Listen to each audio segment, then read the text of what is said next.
Comme la première maison de la famille, elle était partie en collaboration entre le diocèse de Québec, qui était le secteur qui s'occupait des familles, et l'organisme L'Accueil du Saint-Esprit.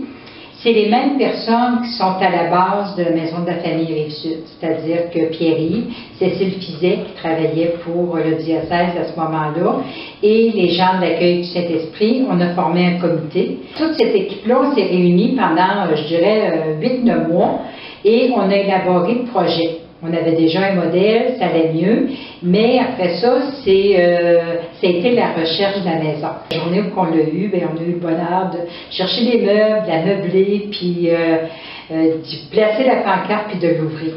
Alors, c'était le premier conseil d'administration qui a tout fait ça. Peut-être 5-6 mois plus tard, on cherchait quelqu'un à la permanence, mais on n'avait pas de financement, pas de reconnaissance du gouvernement. Donc, on a commencé par une permanence peut-être à 5-10 heures semaine, puis on a par après eu des stagiaires. C'est ce qui nous a aidés dans les premières années. On a eu plusieurs stagiaires de l'Université Laval qui sont venus, dont une qui est Claudie Perron, qui a été la deuxième directrice générale de la maison. Alors, de petit en petit, on a aussi des gens de communautés religieuses qui sont venus faire du bénévolat.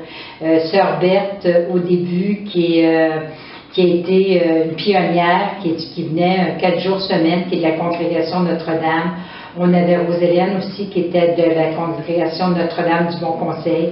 Alors, c'était toutes des personnes qui... il n'y avait pas de hiérarchie dans la maison. Il y avait vraiment comme un esprit de collaboration. Puis à chaque fois qu'on avait un succès, c'est ce qui était merveilleux. On s'est mis aussi à la recherche de financement. Alors, c'était vraiment les débuts de la maison. Je me souviens d'une session qui s'est donnée. La maison a été inaugurée aux alentours du 11 décembre, quelque chose comme ça, 1986. Alors, la veille, on avait donné une conférence sur l'avenue d'un enfant dans une famille et il y avait 32 personnes. Et ça, c'était comme merveilleux. Dans le début de l'année suivante, on a donné l'approche systémique, qui était vraiment notre approche privilégiée à l'intérieur de la maison. Donc, on formait toujours des groupes de bénévoles qui, après ça, venaient nous aider dans les activités, soit dans les entrevues familiales, soit au niveau des groupes de parents d'adolescents. Alors ça, c'est vraiment été le début, là, les petites actions, notre première porte ouverte qu'on a fait et qui a permis de démystifier pour beaucoup de personnes qui sont arrêtées en passant. On était chanceux, il faisait beau, et qui sont arrêtés voir qu'est-ce qui se passait à l'intérieur de ça, pour qu'ils voient que c'était pas une maison qui obligeait, parce que les gens avaient beaucoup aussi l'opinion de dire si ça va mal dans notre couple, la maison de la famille va nous obliger à rester en couple.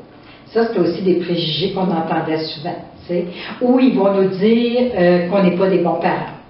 Alors, il était à l'encontre de notre philosophie, mais il a fallu ça travailler avec les gens pour arriver à ça.